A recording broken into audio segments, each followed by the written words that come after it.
우리가 아기 시절이 있었죠. 어린아이 시절. 아빠도 어린아이 시절이 있었을까요, 없을까요? 있었죠. 아빠 버섯 먹고 이렇게 금세 커버렸을까요? 아니요. 버섯을 덜 먹어서 우리나라 남성 평균 키보다 작을까요? 네. 어. 아빠도 저도 어렸을 적 시절이 있었어요. 어렸을 적에 아빠는 포크레인 장난감을 좋아했어요. 기억나기로. 그리고 큰 블럭, 레고 장난감도 좋아했고요. 어렸을 때 너무 재밌게 놀아서 때로는 그 공사장 같은 곳에 가서 막 놀다가 너무 신나게 놀다가 발바닥에 못이 찔려버렸어요. 그래서 집에 돌아가서 부모님이 그거를 이제 소독한다고 이렇게 라이터로 불로 지진 기억이 납니다. 그때는 그게 소독인 줄 알았어요. 그렇게 즐겁고 재미있게 놀으니까 친구들이랑 놀잖아요. 또 어른들과도 가끔 놀기도 하고 큰 형들이랑 놀기도 하고 누나들이랑 놀기도 하고 하면서 미워할 새가 없었어요. 누나들이나 형들이나 어른들을. 왜냐면 그 시간조차 없었기 때문이에요. 그럴 생각조차. 신나고 놀고 재미있게 놀고 그것들을 상상하기에도 부족한 시절이 어린 시절이었어요. 그런데 시간이 지나고 이제 초등학교를 졸업하고 중학교를 또 다니고 그리고 중학교 졸업하고 고등학교 이 시간이 지나면서 다른 사람 내가 아닌 타인이라 그러죠. 내가 아닌 사람은 타인이라 그래요. 타인을 바라보기 시작했어요. 타인에게 불편한 마음을 주고 또 그 타인에게 제가 상처를 받는 것을 경험하기 시작한 거예요. 세상은 나에게 좋지 못한 말을 하면서 비판적이고 놀리는 말을 통하여서 상처를 받기도 하고 저도 그 친구들이나 다른 사람들에게 그것을 주는 경우가 있었다는 것이죠. 그렇기 때문에 저는 어떻게 했냐면 내 자신을 방어해야 했어요. 더 소극적이고 쑥스러움이 더 많아지는 모습들이 있었더라고요. 그래서 누굴 때리거나 미워하고 나보다 힘이 센 사람은 어떻게 할 수 없으니까 마음으로 미워하는 게 저의 최선의 방법이었어요. 어린 시절부터 청소년기를 지난 모든 사람들이 이런 경험을 할 거예요. 엄마도 경험했고 할아버지 할머니도 그리고 너희들도 그 시간을 계속 경험하는 시간을 가질 거예요. 인생은 철저히 분리되어 있어요. 우리 다혜리가 엄마 뱃속에 몇 개월 있었죠? 12개월, 13개월. 12개월 있었어요? 정말 오래 있었네요. 12개월이면 몇 개월 있었을까요? 유예라? 10개월? 네, 6개월. 10개월 있습니다. 엄마와 그 뱃속에서 탯줄, 그 줄로 연결된 걸로 이제 영양분이 가고 호흡하기도 하잖아요. 그렇지만 이제 태어나고 난 후부터는 아기가 탯줄을 자르고 스스로 숨을 쉬어야 해요. 아무리 사랑해도 가족이 사랑해도 연인이 있어도 여러분은 여러분이고 저는 저예요. 왜냐면 여러분은 크면서 여러분의 생각대로 살 거예요. 부모의 말을 듣지 않을 수도 있고 아내와 남편의 말을 듣지 않을 수 있어요. 왜냐면 서로 독립된 존재이기 때문이에요. 우리가 같은 소화기관 있잖아요. 위나 대장이나 맹장을 같이 사용하나요? 심장 같이 사용해요? 뇌도 같이 사용하지 않잖아요. 자신이 선택하고 판단을 해요. 그리고 그거에 대해서 집중을 하고요. 하나님과 우리가 연합된 존재였잖아요. 원래 함께 아담은 하나님과 함께 살았잖아요. 하나님과 교제하고. 그렇지만 자기가 이제 스스로 살겠다 그런 교만이 마귀를 통하여서 들어왔잖아요. 사탄을 통하여서. 그때 우리는 내가 옳다는 그런 믿음 속에서 살아가게 되는 거예요. 하나님을 떠난 모든 사람은 자기가 믿고 싶은 대로 자기가 판단하고 싶은 대로 살아가게 된다는 것이죠. 상대가 그렇지만 나를 향해 비판을 하면 여러분 기분 좋아요? 기분 나쁘지 않나요? 나를 향해 놀려요. 너는 똥멍청이다 놀려요. 기분이 좋나요? 어이구 그렇구나 이렇게 기분이 좋아할까요? 마음으로 화가 나죠. 나보다 힘이 센 사람, 나보다 어른이 그렇게 야 너는 아직도 얼굴에 깨가 많구나 이렇게 하면 기분이 나쁘겠죠. 마음속으로 뭐 저 어른이 다 있어 이렇게 얘기할 수도 있고요. 이것이 해결 방법은 아니긴 하지만 우리는 그러한 친구들끼리나 사람들 사이에서도 이런 비판을 참을 수가 없다는 거예요. 제가 신학생 때 유난히 비판을 잘한 사람, 친구가 있었어요. 그 친구는 매우 자신이 현명하다 하고, 똑똑하다고 자부하는 친구였어요. 그리고 자기 스스로를 아브라함과 같다고 이렇게 이야기를 했어요. 다른 사람이 자기를 공격하면 하나님이 그를 징벌해 주시고 저주해 주실 것이란 말을 하고 다녔어요. 하지만 그렇게 비판을 한 친구가 교회에서 어느 날 좋지 않는 일들로 인하여서 사임을 하였다는, 이제 잘렸다는 소식을 듣게 되었어요. 비판을 지속적으로 받게 되면 사람은 병이 들어요. 너 왜 이렇게밖에 못하니? 그럼 여러분 기분 좋아요? 아니, 공장이나 회사에서도 야, 너 아직도 막 욕을 먹어요. 너 이거밖에 못해? 막 아주 안 좋은 말을 해요. 그럼 마음의 상처가 이제 너무 커져서 손 쓸 조차도 없어요. 매일 같이 한 공간에서 너는 왜 이렇게 잘하오니? 당신 탓이야. 당신이 이러기 때문에 이런 일들이 벌어진 거야. 서로를 비난하고 비판하면 어떠한 형태로든지 부메랑처럼 그런 말들이 다가오게 된다는 것이죠. 요즘에는 서로의 인권이 중요하잖아요. 그 학교에서 배워요. 근데 인권이 중요하다는 시대에서 왜 사람들은 더 싸울까요? 왜냐면 내 인권이 중심이기 때문이에요. 내가 바라보는 것이 너무나 맞다는 거예요. 남자와 여자는 다르잖아요. 그렇지만 서로 싸워요. 불공평하다는 거예요. 남자가 불공평하고 여자가 불공평하다는 거예요. 그리고 젊은이들과 나이 든 사람들끼리도 싸워요. 왜? 너희들은 이렇게밖에 못 사니? 우린 이렇게 살아왔대. 당신들이 만든 세계잖아요. 당신들이 만든 것들이잖아요. 나이 든 사람과 젊은 사람끼리 나눠지고 있어요. 인권이 중요하다는 시대 속에서 서로가 나뉘어져서 비판의 칼을 들이대미고 있다는 것이죠. 그 비판은 너무 이제 날카로워서 서로의 목을 찌를 것 같은 느낌이 들어요. 그 비판이 커져서 서로 투쟁이 되고 전쟁이 일어나기도 하죠. 비판은 자기 자신이 절대적으로 객관적인 사람이라고 생각할 때 일어나요. 내 말이 옳다는 거예요. 마치 자신이 하나님과 같은 판결을 내릴 수 있다고 생각해요. 그래서 많은 사람들이 내 판단이 옳다는 자기 의가 무엇인지 아세요? 자기만 옳다는 거예요.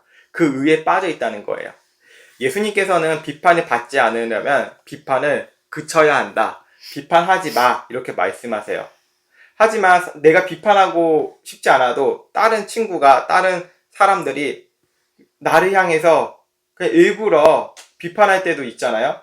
그 가운데서는 우리는 어떻게 해야 되죠? 비판하지 말아야 된다는 거예요. 이 비판이란 무기가 우리 안에 손에 있어요. 그렇지만 그 손에 있는 비판의 무기를 내려놓아야 된다는 것이에요. 베드로가 예수님이 잡히시기 전날 밤에 대제사장의 종 말고가 있는데, 말고가 예수님을 잡으려고 할 때 베드로가 칼을 가지고 말고의 귀를 잘라버렸잖아요. 그때 예수님은 칼을 거두라 그랬어요. 그리고 다시 말고의 귀를 붙여줬어요. 무엇을 의미할까요? 우리는 상대를 공격하기 위한 무기를 갖고 살아가는 게 이 세상이라는 것이죠. 세계에서 제일 핵이 많은 나라가 있잖아요. 미국, 중국 서로 핵으로 경쟁하잖아요. 러시아도 있고 서로를 향해 겨누고 있어요. 그런 곳으로 우리를 지켜야 된다고 이렇게 이야기하지만 그것은 오히려 분쟁하고 서로 미워하고 시기 질투를 할 수밖에 없어요. 왜냐하면 우린 그러한 세상 속에서 살아가고 있기 때문이에요. 모두가 하나님을 떠났어요. 어떤 나라가 하나님을 믿는 나라다, 미국이라 우리가 막 얘기를 하잖아요. 목사님들이. 그렇지 않아요. 러시아도 하나님을 믿는 나라예요. 러시아 정교회라고. 오히려 그들이 더 하나님을 믿는 그런 예배의 모습은 더 많이 보여지는 모습들이 있어요. 그런 모습들이 있어도 하나님이 나의 주인이 아니시라면 우리는 계속 비판을 하며 미워하며 살아가는 것이죠. 왜 이런 일이 일어나냐면 나의 죄 때문이에요. 나의 그런 잘못된 거 있잖아요. 내 얼굴에 묻은 거는 되게 괜찮아 보이는데 친구의 얼굴, 상대의 얼굴에 무엇이 묻으면 되게 더러워 보여요. 여러분이 우리 하율이가 화장실 갔다가 나가면 쉬를 잘 안 닦잖아요?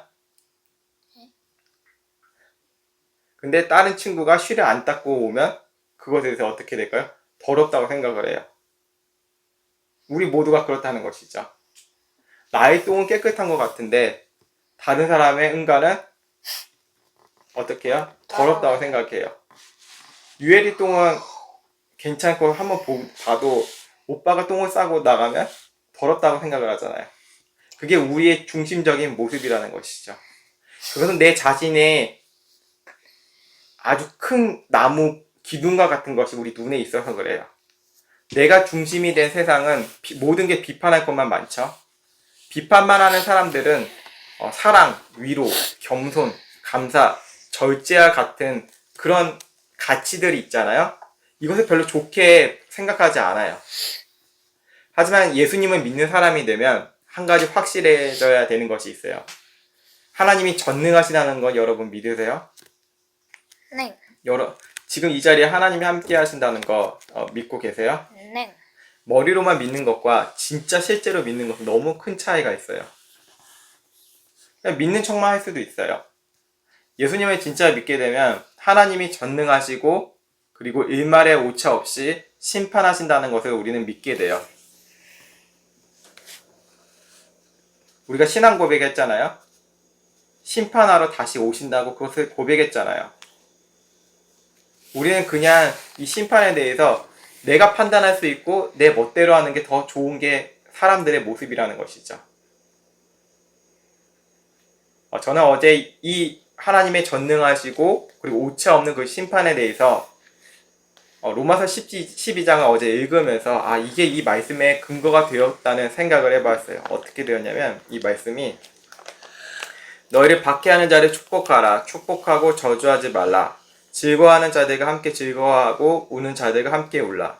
서로 마음을 같이 하며 높은 데 마음을 두지 말고 도리어 낮은 채 처하며 스스로 지혜 있는 채 하지 말라. 아무에게도 악을 악으로 갚지 말고 모든 사람 앞에서 선한 일을 도모하라. 할 수 있거든 너희로서는 모든 사람들과 더불어 화목하라. 내 사랑하는 자들아 너희가 친히 원수를 갚지 말고 하나님의 진노하심에 맡기라. 기록되었으되 원수 갚는 것이 내게 있으니 내가 갚으리라고 주께서 말씀하시니라. 내 원수가 줄이거든 먹이고 목마르거든 마시게 하라. 그러함으로 내가 숯불을 그 머리에 쌓아 놓으리라. 악에게 지지 말고 선으로 악을 이기라. 아멘. 나를 싫어하는 사람, 내가 예수 믿어서 싫어하는 사람들 많이 있다는 것이죠.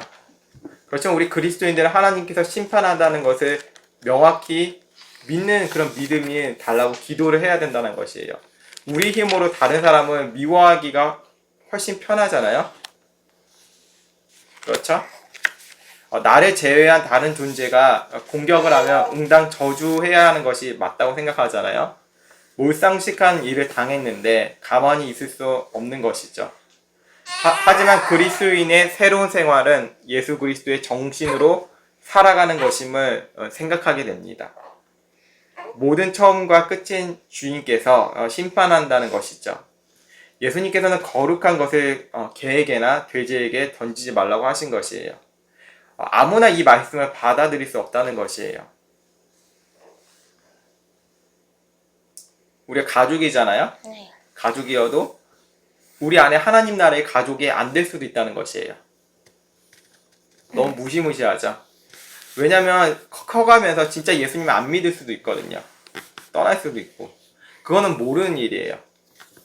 그래서 우리는 하나님을 더 경외하는 마음으로 하루하루 살아가야 돼요. 그게 하나님의 선택을 받은 믿는 자의 모습이라는 것이죠. 그리스도인이 되면 새로운 생활을 하면 예수님의 그 정신으로 살아가야 된다는 것이에요. 모든 처음과 끝인 주 예수님께서 심판하신다는 거예요. 그래서 우리는 다른 사람의 비판을 받거나 정죄와 몰고 당해도 우리에게 참을 수 있는 힘이 있어야 되는데 바로 성령님께서 도와주시는 힘이에요. 그 힘으로 우리가 살아간다는 것이죠. 그래서 아무나 이 말씀을 받아들일 수 없는 거예요. 예수님께서는 거룩한 것을 개나 돼지에게 던지지 말라고 하신 것이 바로 이 말씀이에요. 아무나 예수님 못 믿어요. 아무나 예수님 못 믿어요. 목사의 아들이어서 딸이어서 믿을 수 있을까요? 절대 그렇지 못한 사람들 많아요. 너무나 많아요. 하나님의 주권 안에 있는 사람들만이 나를 미워하고 비판하고 나를 회방 놓은 사람들 있잖아요. 그 사람들을 오히려 축복할 수 있게 된다는 것이죠. 그래서 우리는 기도하게 돼요. 그리스도인의 기도는 말씀의 세계가 우리 가운데 임재하기를 원하는 것이에요. 구하라, 받는다 그러잖아요. 찾으라, 두들기라 말씀하시잖아요. 예수님께서. 우리는 이 말씀을 아무거나 다 구하면 아무 기도나 내가 원하는 것 그런 것들만 기도하면 다 주님께서 들어주시겠다고 생각을 해요. 뭐를 주세요? 무엇을 사주세요? 무엇을 원해요? 이 말씀을 가지고 이렇게 원한다는 것이죠. 하지만 우리 오늘 말씀을 보면서 무엇을 우리가 하나님 말씀 알게 되었죠? 비판하지 마. 근데 우리 할 수 없잖아요. 그래서 뭐가 필요해요? 하나님의 말씀, 거룩한 것을 개나 돼지에게 주지 않는다는 그 말씀을 우리에게 임재하게 되려고 구하는 것이죠. 그 말씀을 찾는 것이죠. 구하는 것이 자신의 정욕이 아닌 말씀이 우리 가운데 이루어지게 기도하는 것이라는 거예요. 그것을 보물을 찾듯이 간절하게 찾아야 되고요. 오직 하나님의 영광과 뜻을 갈망하는 것이에요. 그렇게 두드릴 때 하나님께서 응답하세요. 하나님께서 우리에게 주시는 선물은 주님의 뜻에 따른 보물들이에요. 다른 이들을 용서할 수 있는 힘, 다른 이들을 사랑할 수 있는 힘, 다른 이들을 향하여서 감사할 수 있는 힘, 다른 이들을 향해 축복할 수 있는 힘. 그리스도의 말씀이 내 안에 보화가 되고 그 이름을 빌어 하나님의 뜻을 강구하게 되면 세상 가운데 하나님의 나라가 임재할 것이라는 것이에요.